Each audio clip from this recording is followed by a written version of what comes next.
아멘. 제가 한번 기도하겠습니다.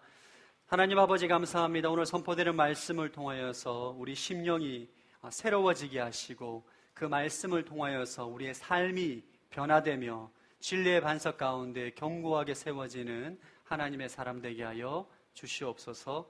감사드리며 예수 그리스도 이름으로 기도합니다. 아멘. 오늘 본문은 오늘 함께 나누고자 하는 본문의 내용은 가룟 유다에 대한 말씀입니다. 여러분, 가룟 유다는 여러분 아마 잘 알고 있을 때 예수님이 12명의 제자들 가운데 한 사람입니다. 이 사람은 예수님을 은 30에 팔아넘긴 배신자죠. 그러니까 유다라는 이름은 배신자의 아이콘이 되었습니다. 그리스도인들 가운데 그 자녀 이름을 유다라고 짓는 사람은 전혀 없을 것입니다. 아브라함, 이삭, 야곱, 다니엘, 다윗이라는 말이 있는데 김유다, 이유다, 유다라는 이름을 짓는 사람을 제가 한 번도 본 적이 없습니다. 왜냐하면 유다가 배신과 배반의 아이콘이 되었기 때문인 거죠. 김씨성을 가지고 있는 분들이 자녀의 이름을 일성이라고 짓지는 않을 거예요. 김일성, 김정이라는 이름을 거의 짓지 않습니다. 왜냐하면 말해도 알겠죠. 유다 이름이 그런 경우입니다. 유다의 이름의 뜻은 찬양이라는 뜻입니다. 찬양. 야곱의 네 번째 아들, 유다 지파의 조상이자 수많은 그 유대 민족들, 네 번째 유다 지파의 조상이기도 하고, 그 유대인들은 유다라는 이름을 굉장히 좋아하고 사랑했던 이름이었는데 가롯 유다로 인해서 저주받은 이름으로 변하게 되었습니다. 어떤 사람은 이 가룟 유다의 이름을 가룟이 이름이고 유다가 성이라는 분으로 이해하는 분들이 계시는데, 가룟은 지역 이름입니다. 지역 이름. 유다라는 그 당시에 유다라는 이름이 워낙 흔했기 때문에, 그리고 12명의 제자들 가운데 유다라는 이름이 또 있었기 때문에 가룟 지역의 사람 유다라고 해서 가룟 유다라고 부릅니다. 이 가룟 유다는 11명의 다른 제자들과 상당히 다른 배경을 가지고 있습니다. 11명의 예수님의 제자들은 다 갈릴리 지방 출신입니다. 촌놈이에요. 근데 가룟 유다는 이 가룟 지역 사람, 이 가룟은 예루살렘 남쪽에 있는 지방입니다. 유대 지역에 있는 지역이에요. 도시 사람이라는 거죠. 어느 정도 교육도 받고 가장 세련되고 제자들 가운데 교양 있는 사람이 가룟 유다입니다. 다른 제자들은 정상적인 교육을 받지 못했던 어부와 노동자 출신이라면 이 가룟 유다는 어느 정도 교육을 받고 서울말 쓰고 어느 정도 수준이 있는 그런 사람이라는 거예요. 그리고 이 가룟 유다는 예수님과 12명의 제자들, 이 공동체가 3년 동안 함께 동고동락을 하는데 그곳에서 재정을 관리하는 사람이었습니다. 예수님께서 제자들과 숙박을 하시기 때문에 또 성도들의 헌금과 플로잉을 통해서 또 식사하고 이동하시고 여러 많은 재정이 소요됐을 거예요. 여러분, 사람이 한 제자들 12명에 예수 13명, 그 외에 많은 그 제자들까지 합치면 그 사람들이 3년 동안 함께 동거할 때 상당한 많은 재정들이 오고 왔을 것입니다. 그 재정을 관리하던 사람이 바로 가룟 유다였어요. 12명의 제자들 가운데 이 마태가 세리입니다.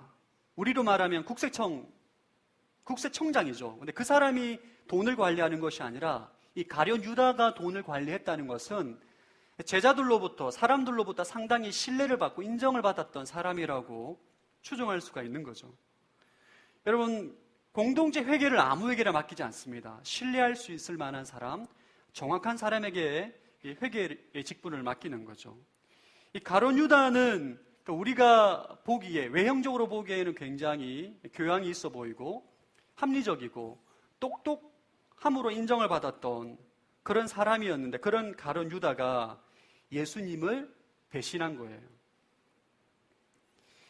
오늘 좀 집중적으로 연구하고자 하는 인물은 가룟 유다입니다. 유다. 이 유다는 외형적으로 보기에는 예수님의 제자입니다. 아주 예수님과 함께 동행했던 사람이고 예수님께서 행하셨던 수많은 기적과 능력과 체험을 한 사람이에요. 그런 사람이고 예수님을 따라다니는 지도자 중에 아주 중요한 핵심 인물임에도 불구하고 그는 예수님을 배반하고 배신하고 파는 죄악을 범하게 되는 거죠. 오늘 우리는 이 가룟 유다를 통해서 반면교사로 삼아야 합니다. 반면교사, 여러분 잘 알고 있는 것처럼 그의 부정적인 면을 통해서 우리에게 교훈과 가르침을 주는 대상으로 삼아야 된다는 거예요. 어떤 사람들은 유다가 주님의 십자가 사역을 완성하기 위해서 희생된 사람이 아니냐라고 말은 하는데 여러분 절대 그렇지 않습니다. 하나님은 우리를 죄를 짓는 데 예정하지 않습니다. 우리가 죄를 짓고 우리가 악인의 길을 걸어가는 것은 하나님께서 우리에게 허락하신 자유의지를 통해서 스스로 선택하는 거예요. 저는 오늘 본문에 나와 있는 가룟 유다뿐만 아니라 요한복음과 마태복음과 사복음서의 가룟 유다에 대한 내용이 상당히 많은 부분 할애되어 있는데 그것을 좀 살펴보면서 이 가룟 유다를 통해서 반면교사 가룟 유다를 통해서 두 가지 교훈을 저와 여러분이 함께 나누기를 원합니다. 첫 번째는 저랑 따라 생각을 사수하고 사탄을 대적하라. 이 주제로 좀 말씀을 나누기를 원합니다. 유다가 왜 예수님을 배신했을까요? 그래 3년 동안 예수님을 따라다니고 동행했던 사람이에요. 오병이어의 기적, 죽은 나사로를 살리는 것을 보고 안진뱅이, 기머거리 엄청나게 많은 기적을 경험했어요. 예수 그리스도가 보통 사람이 아니라는 것을 누구보다 잘 알고 있는 이 유다가 왜 예수님을 은30 한 달치 봉급 정도, 여러분 죄를 짓더라도 뭐 수백억 모르겠는데 푼돈의 예수님을 팔아넘기는 죄를 범합니다. 왜 유다가 예수님을 배신했을까? 이 질문에 대한 의견이 굉장히 분분한데 크게 두 가지로 우리가 해석을 합니다. 첫 번째는 돈 때문이다.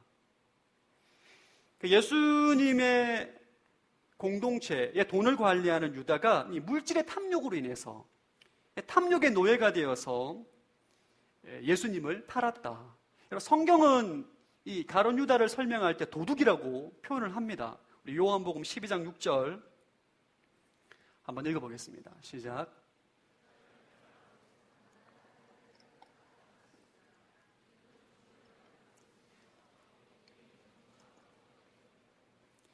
요한복음 12장에 보면 향유 여인이 예수님의 장례를 준비하기 위해 300데나리온이나 되는 이 향유를 깨서 예수님 머리에 붓게 되죠. 이때 가룟 유다가 굉장히 화를 냅니다.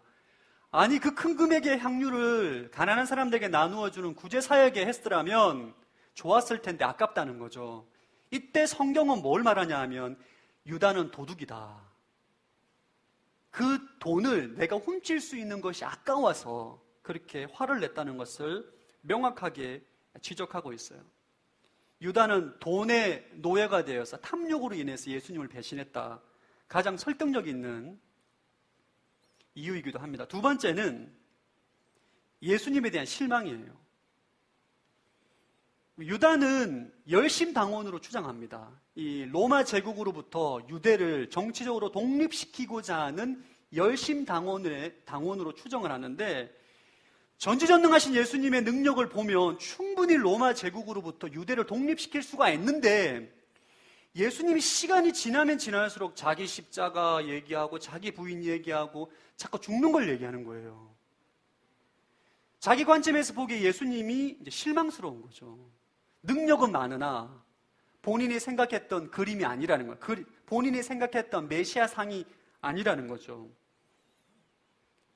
실망을 해서 예수님을 팔아넘겼다. 이런 두 가지 큰 이유가 가장 예수님을 배신한 이유라고 많이들 해석하고 있는데 오늘 누가복음에서는 유다가 예수님을 배신한 가장 결정적인 이유를 말하고 있어요. 지적하고 있습니다. 그게 뭐냐? 3절 말씀 한번 읽어보겠습니다. 3절 시작.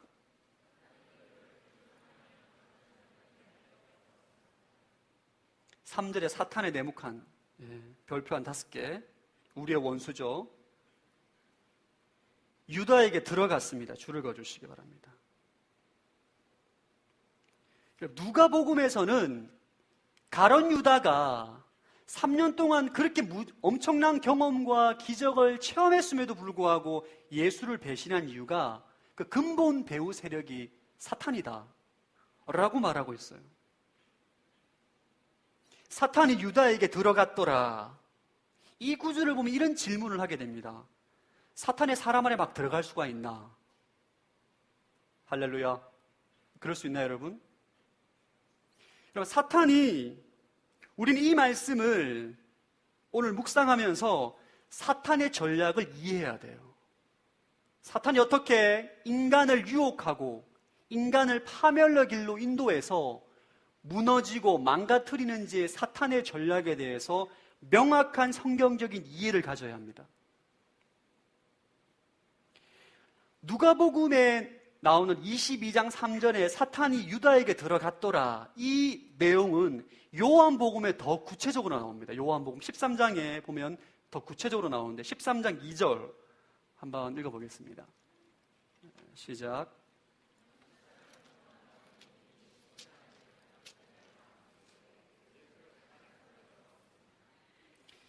예수님께서 죽기 전에 마지막 성찬 예식, 식사를 할 때, 식사를 하는 동안에 마귀가 유다의 마음속에 예수님을 배반할 생각을 넣었더라. 가롯 유다에 대해서 요한복음 이렇게 말하고 있어요. 사탄의 전형적인 전략은 생각을 심는 거예요. 사단의 생각을 우리 인간의 생각에 심는 것입니다. 이게 사단의 가장 큰 핵심 전략이에요. 많은 사람들이 공포영화 같은 데 보면 사탄과 악령이 사람의 몸에 들어와서 막 괴력을 발휘하고 막 이상한 행동을 하는 것이 사탄의 역사다라고 생각하는데요. 그건 거짓말이에요. 그렇게 하나님께서 인간을 그렇게 허술하게 창조하지 않으셨습니다. 사탄의 가장 큰 공격은 사탄의 생각과 메시지를 인간의 머리에 주입하는 거예요. 예를 들면 부정적인 생각, 지도자, 친구, 하나님에 대한 비판 정신, 음란한 상상 등을 내 머릿속에 막 심어놓습니다. 그러면 사람은 그 생각이 내 생각인 줄 알고 착각을 하게 돼요. 그 생각을 받아들이는 거예요. 그 생각을 받아들이고 그 생각대로 행동하게끔 하고 스스로 죄를 짓도록 하는 것이 사단의 전략입니다. 그러니까 사단이 이 방법으로 창세기에 나오는 아담과 하와를 죄를 짓게 했고 인류 역사상에 나오는 수많은 죄를 그렇게 짓게 한 거예요. 인간의 생각 가운데 가지고 있는 열등감과 죄책감은 사단의 견고한 진입니다. 열등하다는 생각을 계속 심어주니까 그 생각이 마음의 감정으로 자리 잡게 되는 거죠. 열등감, 죄책감, 이런 것들은 아주 사단의 견고한 진이에요. 창세기 3장에 보면 사탄이 뱀의 모습으로 나타나서 하와에게 거짓말을 합니다. 하나님에 대한 부정적인 생각을 집어넣게 되죠. 선악과를 먹어도 절대 죽지 않을 것이다. 만약 내가 선악과를 먹으면 하나님처럼 될 것이다. 라는 생각을 집어넣습니다. 이 메시지가 하와로 하여금 흔들리게 해요. 죄는 하와가 스스로 선악과를 따먹게 합니다. 이게 사단의 전략이에요. 사단 인간의 몸에 들어와서 나는 로버트처럼 막 죄를 짓게 그렇게 할 수 없습니다, 여러분. 절대로. 사단은 유혹만 할 뿐이에요, 유혹. 죄로 우리 내면 가운데 있는 탐욕을 자극해서 우리 안에 있는 욕심을 자극해서 거짓된 생각과 거짓말을 주입해서 우리 스스로 죄를 짓게끔 하는 것이 사단의 전략이에요. 오늘날 사탄은 수단과 방법을 가리지 않고 그들의 생각을 우리 인간의 머리에 심고자 수단과 방법을 가리지 않습니다. 대표적으로 영화, TV, 노래, 책, 학문, 요즘 드라마, 사단적인 내용의 드라마가 상당히 많은 것 같아요. 그런 것들을 무분별하게 받아들이면 그것이 내 생각처럼 굳어지는 거예요. 이런 상황 가운데 결정적인 순간에 유다가 사탄한테 무장해제를 하게 됩니다. 요한복음 13장 26절 27절 한번 읽어보겠습니다. 시작.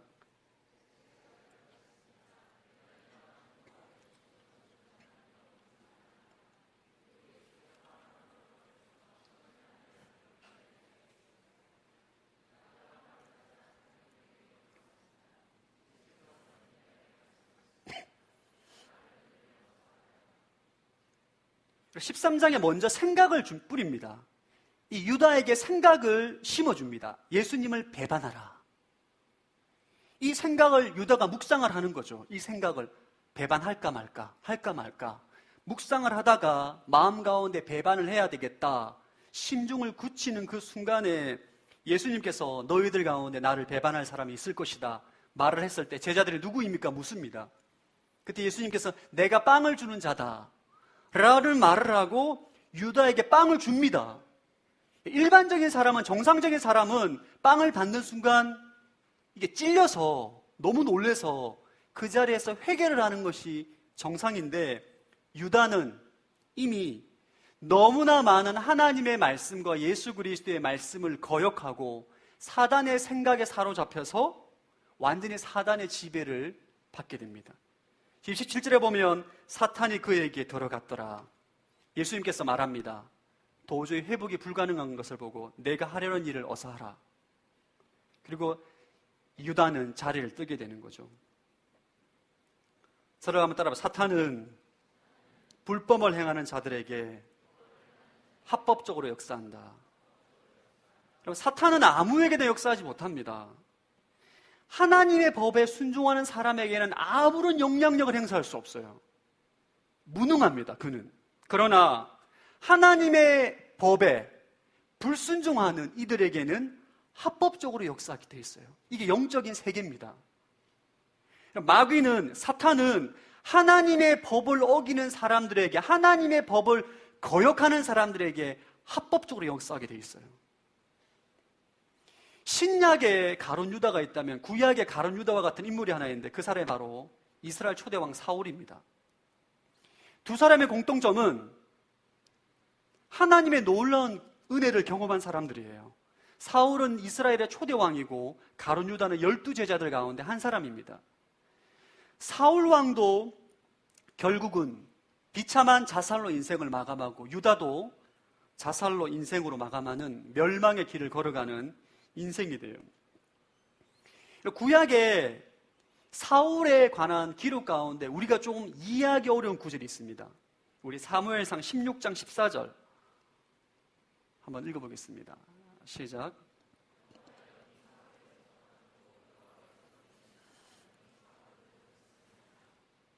예, 구절을 좀 띄워주시기 바랍니다. 이 구절에 대해서 많은 사람들이 궁금해합니다. 이 구절을 띄워주시겠어요? 여호와의 영, 하나님께서 악한 신을 보내서 사울을 괴롭혔더라. 아니, 하나님께서 사울을 괴롭히기 위해서 악한 영을 보내서 그를 괴롭히는 것이냐? 그게 아니에요. 제가 조금 전에 말씀드린 것처럼 하나님의 법을 거부하는 인생은 사탄이 합법적으로 역사하게 돼 있어요. 이 사울은 블레셋과의 전쟁에서 그 다음에 아멜렉과의 전쟁 가운데 하나님의 법을 계속 거역합니다. 하나님 명령을 계속 불순종해요. 불순종하고 마귀의 생각이 자신의 생각으로 착각하고 계속적으로 마귀의 명령에 순종하는 삶을 살아가게 되는 거죠. 그러니까 마귀가, 사탄이 그의 인생 가운데 합법적으로 역사하는 거예요. 존 비비어 목사님의 순종이라는 책을 보면 굉장히 충격적인 내용이 나오는데, 미국에 있는 사탄교가 있습니다. 사탄교. 사탄을 숭배하는 교회가 있는데 사탄교. 사탄교 입교할 때는 마약, 술, 불법적인 성관계, 국가법, 하나님의 법을 일부러 어기게 한다는 거예요. 왜냐하면 하나님의 법, 불법을 행할수록 더 큰 힘을 얻는다고 얻는다고 믿기 때문입니다. 사탄교 경전의 제1계명이 뭔지 아십니까? 저도 그 책을 통해서 알게 되는데, 사탄교의 경전 제1계명, 우리 10계명이 제1계명이 뭐예요? 우상을 숭배하지 말라는 거잖아요. 그죠? 사탄교의 제1계명이 뭘까요? 내 뜻대로 할지라. 하나님의 뜻이 아니라 내 뜻, 마귀가 심어주는 생각으로 내 마음대로 하게끔 하는 것이 사단의 전략이라는 거예요. 여러분, 하나님의 말씀을 거역하고 불법을 행하는 것은 내 영혼에 사단에게 문을 열어주는 것과 똑같은 거예요. 가룟 유다는 오늘 우리에게 그것을 보여줍니다. 하나님의 법을 순종하는 것이 얼마나 중요한 것인가, 하나님의 법 아래에 있는 것, 하나님의 날개 아래에 있는 것이 얼마나 우리를, 인생을 보호하고 아름답게 지켜주시는 것임을 다시 한번 가룟 유다를 통해서 우리에게 가르쳐 주는 거죠. 그럼 우리 어떻게 해야 되나? 따라합시다. 생각은 입속에 들어가는 음식과 같다. 제가 이전에 한번 너무 목이 말라서 우리 집에 있는 우유를 한번 들킨 적이 있습니다. 꿀꺽. 근데 우유가 상온 우유였어요. 냄새가, 먹을 때 몰랐는데, 여러분, 우유를 상한 걸 먹으면 위 안에 있는 우유를 다 토해냅니다. 그죠? 너무너무 역겹거든요. 냄새가 보통이 아니에요. 마찬가지로 여러분, 사단이 주는 생각과 메시지와 거짓된 것은 토해내야 돼요. 우리의 생각에서 제거를 해야 됩니다. 뿌리를 뽑아야 돼요. 이것이 영적 전쟁이에요. 영적 전쟁은 귀신을 막 쫓아내고 장풍을 쏘고 그런 거 아닙니다. 할렐루야. 여러분 생각 가운데 있는 모든 사단의 생각과 거짓된 메시지가, 거짓말을 다 토해내고 뿌리째 제거하는 것이 영적 전쟁이에요. 우리는 생각의 보초를 세워야 돼요. 여러분의 생각에 말씀의 보초를 세워야 돼요. 왜 우리가 말씀을 암기하고 말씀을 연구하고 훈련하는가? 이 영적 전쟁에서 사단의 생각인지 하나님의 생각인지 사단의 뜻인지 하나님의 뜻인지를 분별하려면 기준이 있어야 돼요. 기준. 그 기준이 바로 하나님의 말씀입니다. 바이블 아카데미 왜 여러분들이 그렇게 굳이 강구하고 잔소리하면서 들으라고 하겠어요? 여러분들이 말씀으로 무장하지 않으면 못 이깁니다. 못 이겨요. 여러분, 사람이, 그리스도인이 이것이 사단이 주는 생각이라고 분별하면 그 생각에 순종하지 않죠. 그러나 사단은 아주 고묘하기 때문에 그 생각에 사단으로 오는 것인지 하나님으로 오는 것인지 분별이 안 돼요. 우리가 분별할 수 있는 유일한 길은 말씀으로 무장했을 때 말씀으로 분별하는 것입니다. 아멘. 여러분들이 말씀을 연구해야 돼요. 말씀으로 무장을 해야 된다고요. 오늘날 수많은 드라마와 메시지와 가치관으로 사단은 우리에게 너무나 많은 거짓 메시지를 우리에게 보냅니다. 그 세상의 홍수와 같은 사단의 메시지에서 우리가 하나님의 진리의 사람으로 견고하게 서기 위해서는 우리가 말씀으로 무장하는 외에는 방법이 없어요. 여러분이 치열한 영적 전쟁에서 싸우면서 승리하기 위해서 3가지 팁을 좀 드리도록 하겠습니다. 첫 번째, 오직 말씀만 묵상하라. 한번 따라할까요? 오직 말씀만 묵상하라. 여러분, 말씀 외에는 묵상을 하지 마세요. 아멘. 저는 한번 화가 나면 화가 난 상황과 나를 화나게 한 사람에 대해서 묵상할 때가 많아요. 이번에 추석 때 그런 일이 있어가지고 내려가는 9시간, 올라오는 6시간 동안 그걸 묵상했어요. 집에 오니까 화가 나 미치겠는 거예요. 진짜. 내일 아침 새벽 설교도 해야 되는데. 사람은 말씀 이외에 묵상을 하게 되면 결론적으로 부정적인 결론으로 갈 수밖에 없어요. 인간은 사고가, 생각이. 전 군대에 있을 때 여러분 보초를 씁니다. 보초. 남자들은 알까요? 보초. 1시간 내지 1시간 반. 보초를 쓰면 온갖 생각이 다 듭니다. 제가 그때 예수님 안 믿었을 때였는데 음란한 상상을 많이 했어요. 그런 상상을 많이 하니까 말만 하면 음담패설, 야한 농담을 하게 되는 거죠. 저는 예수 그리스도를 믿고 이 영적 전쟁에 대해서 진리를 깨닫고 난 다음에 한 가지 결단한 게 있어요. 물론 모든 삶에 있어, 매일의 삶에 있어 적용되지 않지만 하나님 말씀 외에는 묵상하지 않기로 결단했어요. 할렐루야. 형제와 자매도 묵상하지 않습니다.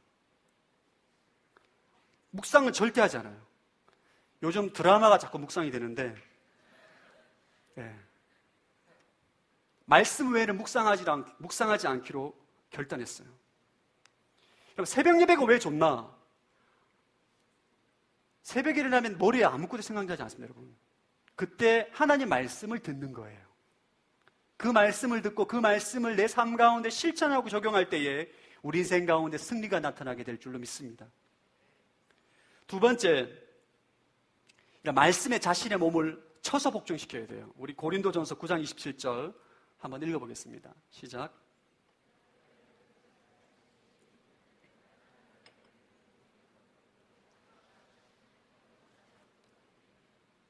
사도 바울이 말씀에 자신의 몸을 쳐서 복종시킨다고 말하고 있어요. 그러니까 말씀에 순종하는 것은 우리의 의지와 노력이 반드시 병행되어야 합니다. 그냥 되어지는 게 아니에요. 예수님은 하나님의 뜻을 이루기 위해서, 말씀에 순종하기 위해서 겟세마네에서 땀이 핏방울이 되도록 기도합니다. 자신의 몸을 쳐서 복종시키는 거예요. 여러분들이 여러분의 지금의 상황과 환경과 맞지 않는 주님 말씀이 있을 때 그 말씀에 순종하기를 축원합니다. 이게 우리 삶 가운데 체득화가 되어야 돼요. 여러분, 이런 경우가 있어. 하나님 말씀이 이해되고 내 삶 가운데 상식적으로 받아들여질만 하기 때문에 순종하는 것이 아니라 상황과 환경과 상관없이 순종하기로 결단하는 거예요. 아멘. 그럴 때 여러분 삶에 일어날 모든 영적 전쟁 가운데 승리하게 될 줄을 믿습니다. 몸을 쳐서 복종시켜야 돼요. 세 번째, 사단의 생각을 분별하고 말씀으로 대적해야 됩니다. 많은 사람들이 사단의 생각에 속는 이유는 분별하지 못하기 때문이에요. 이게 하나님으로부터 온 것인지 마귀로부터 온 것인지 분별이 안 돼요. 이게 영화를 보고 드라마를 보는데 이게 좋은 내용인지 나쁜 내용인지 분별이 안 돼요. 재밌다. 여러분, 말씀으로 무장을 해야 됩니다. 청년의 때에는 반드시 말씀으로 무장을 해야 됩니다. 아멘. 여러분이 말씀으로 무장하지 않으면 세상의 수많은 유혹 가운데 못 이긴다니까요. 이길 수가 없습니다. 우리가 분별이 안 되기 때문에. 마태복음 4장에 보면 예수님께서 마귀에게 시험을 당합니다.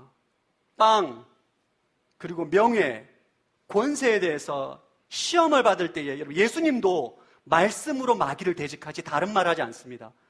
마태복음 4장 10절 한번 읽어보겠습니다. 시작.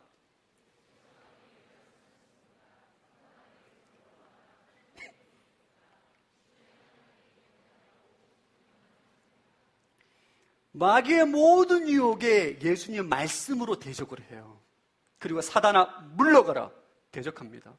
여러분들이 마귀의 수많은 유혹과 생각이 주입될 때에 말씀으로 그것을 분별하고 예수 그리스도 이름으로 마귀를 대적하는 거예요. 그때 사단의 유혹이 떠나가게 되는 것입니다.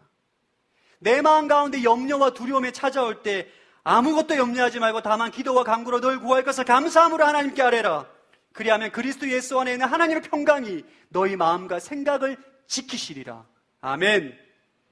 이 말씀을 믿고 고백하고 순종하는 것이죠.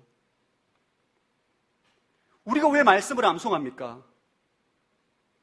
모든 삶의 순간순간에 찾아오는 마귀의 생각과 유혹 가운데 이 말씀으로 분별하고 말씀으로 마귀를 대적하고 불법을 행하는 인생이 아니라 주의 말씀에 순종하는 인생으로 승리하기 위해서인 것이죠.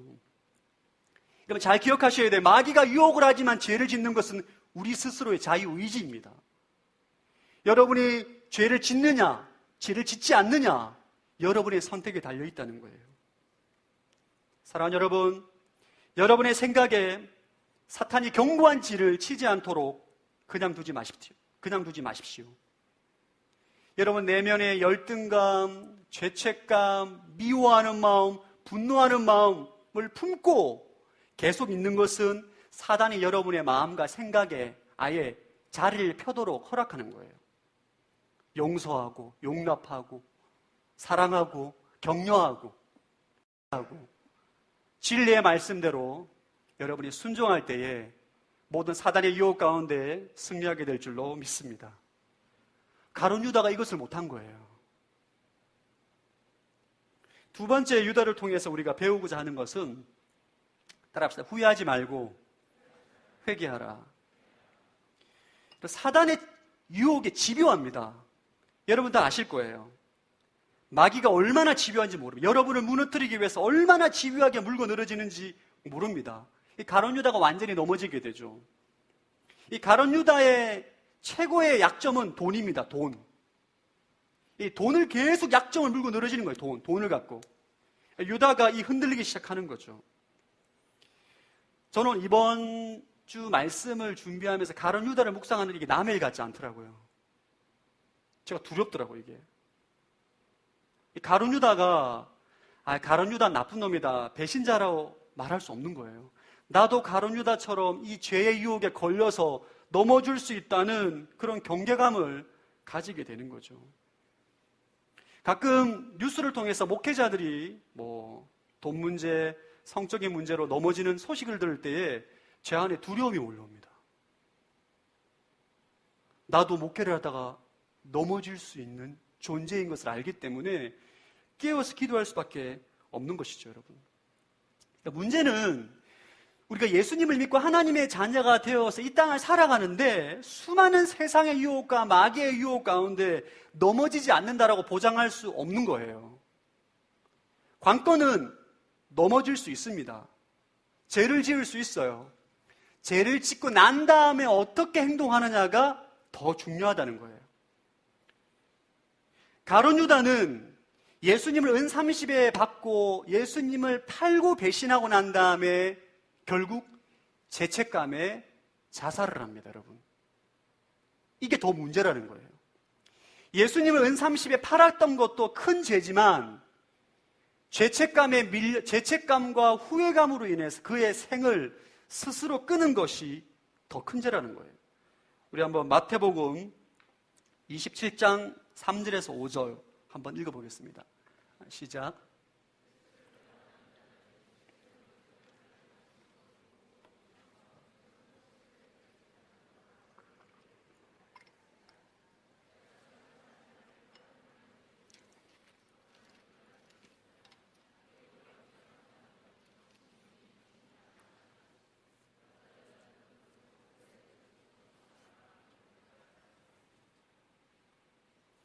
예, 이 유다가 은 30을 받고 예수님을 팔았어요. 그 예수님이 어떻게 되는지 지켜보고 있었죠.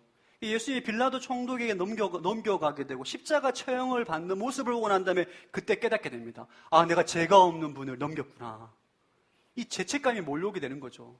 마귀가 얼마나 죄책감을 줬겠어요.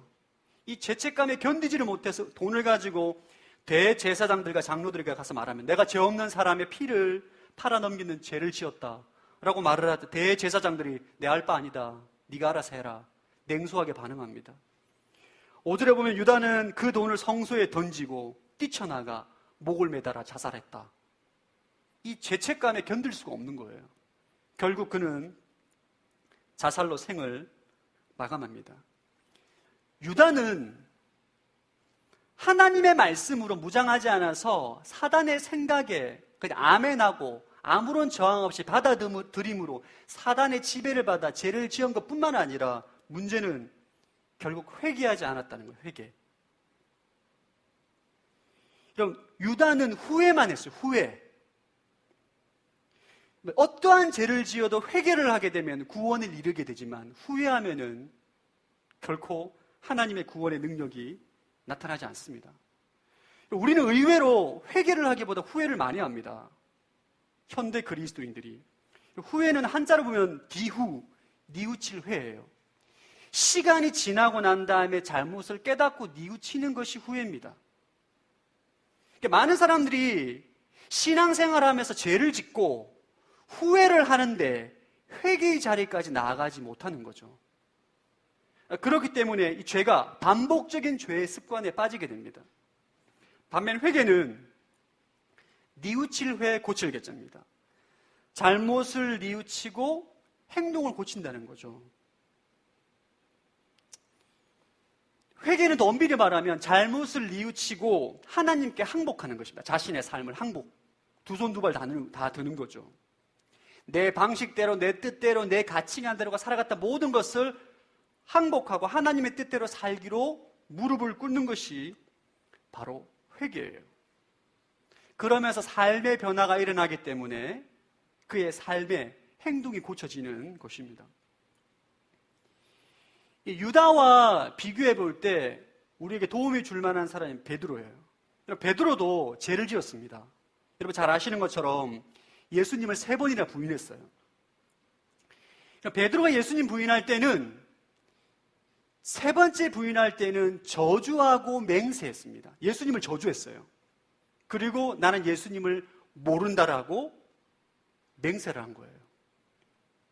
그런데 베드로는 회개함으로 위대한 사도로 쓰임받는 반면에 유다는 후회함으로 자살로 생을 마감하게 됩니다.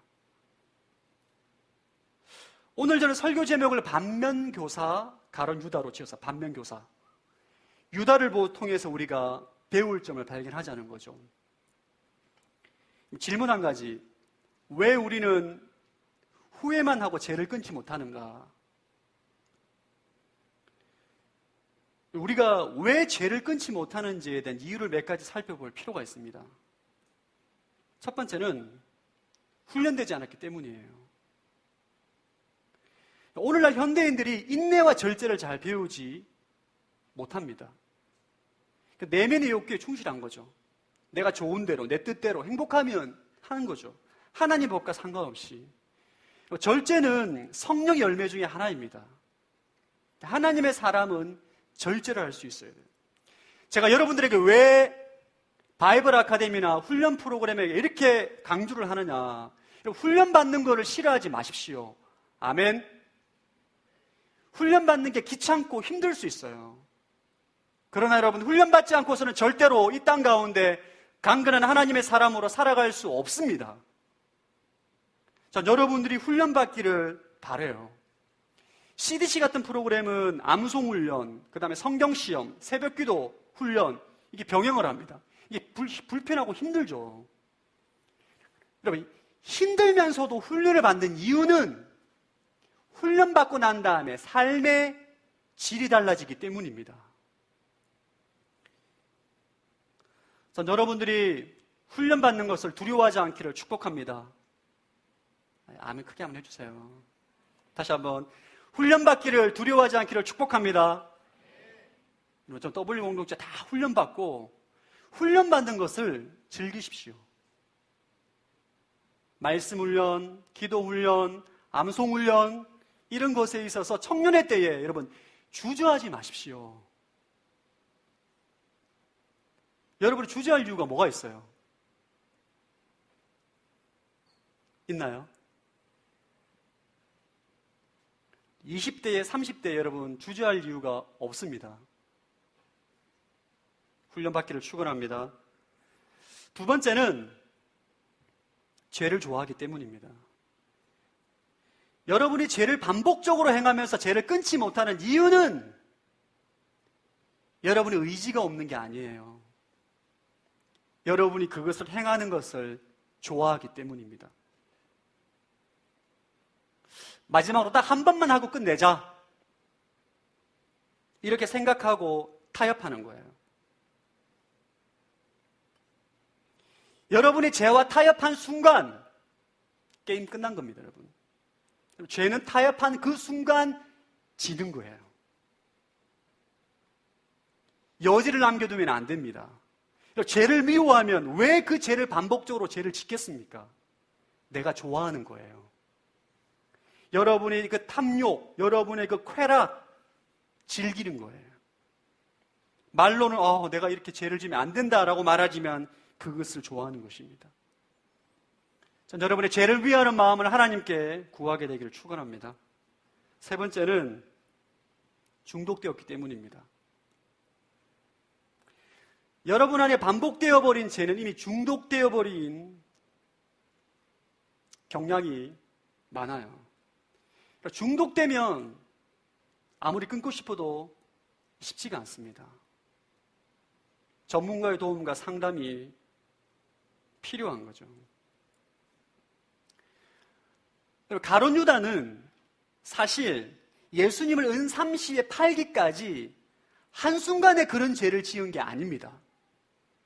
공동체 재정을 관리하며 처음에는 100원을 훔칩니다. 괜찮은데 표가 안 나죠. 200원을 훔치고 300원을 훔치고 10,000원을 훔치고 10만원을 훔치고 100만원을 훔치고 반복적인 죄의 습관에 빠지니까 이 불법을 행하니까 마귀의 지배를 받게 되는 것이죠. 결정적인 순간에 마귀가 예수님을 돈 받고 팔아라 라는 생각을 주입할 때에 거부하지 않습니다. 왜냐하면 돈을 너무 좋아하거든요. 은30에 예수님을 3년 동안 그렇게 사랑하고 아끼는 제자 이 유다가 예수님을 은30에, 많은 돈도 아니에요, 은30에 팔았다는 것은 이건 완전히 돈의 노예가 된 것입니다. 정신을 차리고 보니까 상상할 수 없는 죄를 저지른 거예요. 내가 있을 수 없는 죄를 저질렀구나 라고 생각을 하고 자살을 하게 되는 겁니다. 개인적으로 죄 가운데 가장 무서운 죄는 저는 개인적으로 반복적으로 짓는 죄라고 생각해요. 반복적인 죄는 치명적입니다, 여러분. 오늘 굉장히 무거운 주제인데 여러분들 가운데 반복적인 죄를 짓고 있는 분들이 있다면 이 말씀을 꼭 기억하시고 여러분 삶 가운데 성령의 은혜로 죄를 끊게 되기를 축복합니다. 죄를 반복적으로 짓게 되면 우리 가운데 치명적인 결과를 가져다 첫 번째는 이 죄의 내성이 생겨요. 내성. 여러분 항생제를 많이 먹으면 더 이상 항생제가 듣지 않습니다. 이 항생제를 아무리 많이 투입해도 제가 의사가 아니기 때문에 들은 얘기입니다. 아무리 많이 먹어도 듣지 않는 거예요. 마찬가지로 여러분 죄를 반복적으로 짓다 보면 죄에 대해서 무감각해지게 돼요. 처음에는 굉장히 죄책감을 가지지만 반복적으로 짓는 죄로 인해서 여러분이 죄에 대해서 무감각해집니다. 유다는 죄에 대해 무감각으로 인해서 예수님을 돈을 받고 파는 죄를 짓게 되는 것입니다. 두 번째는 하나님의 은혜를 만홀히 여깁니다. 예수 그리스도의 보혈로 우리의 죄가 용서받은 것은 굉장히 큰 은혜예요. 그러니까 여러분이 죄를 짓고 난 다음에 회개하고 죄 용서를 받는 것이 이게 반복이 되다 보면 하나님의 은혜를 굉장히 만홀히 여기게 돼요. 예를 들어서 제 아들이 샘물이가 있는데 샘물이가 예를 들어 그렇지 않습니다. 제 동생 샘물이 동생 새별이를 때린다. 샘물아, 동생은 때리는 것이 아니다. 제가 공고를 했을 때 아빠한테 예 알겠습니다 말을 하고 제가 보이지 않는 곳에 계속 동생을 때린다고 생각해 보십시오. 아버지를 무시하는 거죠. 아빠의 말을 우습게 여기는 것이죠. 여러분이 반복적인 죄를 짓다 보면 하나님의 은혜를 누리지 못하는 인생으로 전락하게 돼요. 하나님의 은혜가 여러분 인생 가운데 감동이 없어요. 감동도 없고 여러분 인생 가운데 능력으로 나타나지 않습니다. 세 번째로 이러한 결과로 인해서 자포자기하게 됩니다. 사람이 반복적인 죄에 빠지게 되면 결론은 자신이 구제불능이라고 생각해요. 구제불능이다. 난 도저히 안 돼. 라는 생각에 빠지게 되고 결론 유다는 자살을 하게 되는 거죠.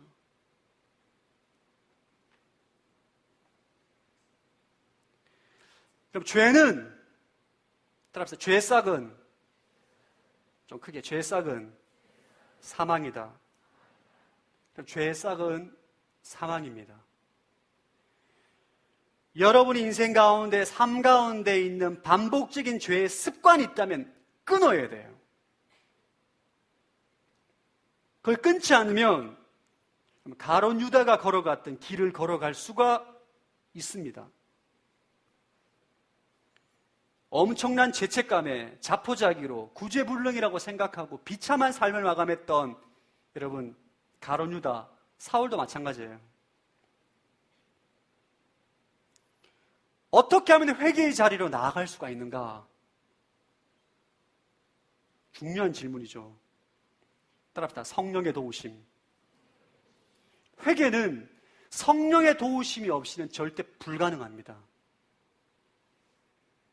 여러분이 죄의 문제를 해결하기 위해서 여러분의 의지로 안 돼요.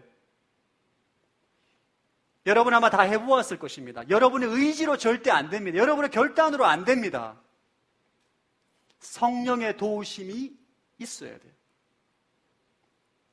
성령의 도우심이 있을 때 여러분이 죄에 대해서, 의에 대해서, 심판에 대한 눈이 열리게 되고 죄의 문제를 끊는 하나님의 능력을 얻게 되는 것이죠. 요한복음 16장 8절 한번 읽어보겠습니다.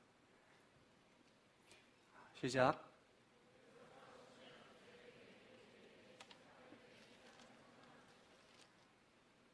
보혜사가 오시면 죄에 대해서, 의에 대해서, 심판에 대해서 세상을 책망할 것이다. 여러분을 책망하는 거예요. 성령의 도우심이 내가 얼마나 큰 죄인인지, 내가 지금 얼마나 치명적인 죄를 짓고 있는지, 내가 얼마나 악한 죄의 굴레에 빠져 있는지를 깨닫게 되고 눈물로 하나님께 이 굴레에서 벗어나게 해달라고 기도하게 되는 거예요. 전 여러분들이 오늘 가룟 유다를 반면교사로 삼아서 여러분 죄의 문제를 성령 안에서 해결하기를 축원합니다. 광고하지 마십시오, 여러분. 이 죄의 문제는 그냥 넘어가면 안 돼요. 여러분이 가룟 유다는 처음엔 아주 사소한 돈의 문제로 결론은 주님을 팔아버리는 치명적인 결과로 전락했다는 것을 기억하십시오. 여러분, 죄는 내가 끊으려고 노력해서 되는 게 아닙니다. 성령의 은혜가 있을 때에 성령의 역사를 통해서 내 가운데 있는 모든 제약되고 경건하지 못한 것을 버리게 되는 거예요. 아멘. 여러분 삶 가운데 성령의 능력을 통해서 거룩한 삶이 회복되기를 축원합니다. 날마다 성령 충만을 구하십시오. 날마다 성령의 기름 부으심을 구하십시오. 날마다 성령의 도우심을 구할 때에 여러분 심령 가운데 성령이 지배하고 하나님 말씀이 지배함으로 인하여서 하나님의 뜻 가운데 주의 뜻을 이루며 주의 말씀에 순종하며 나아가는 하나님의 사람이 될 줄로 믿습니다. 아멘. 우리 옆 사람에게 성령 충만하십시오. 한번 축복하겠습니다. 네, 한 번 더 성령의 도우심을 구하십시오. 한번 축복하겠습니다. 아멘. 다 함께 일어나서 함께 찬양하고 주님 앞에 기도함으로 나아가겠습니다.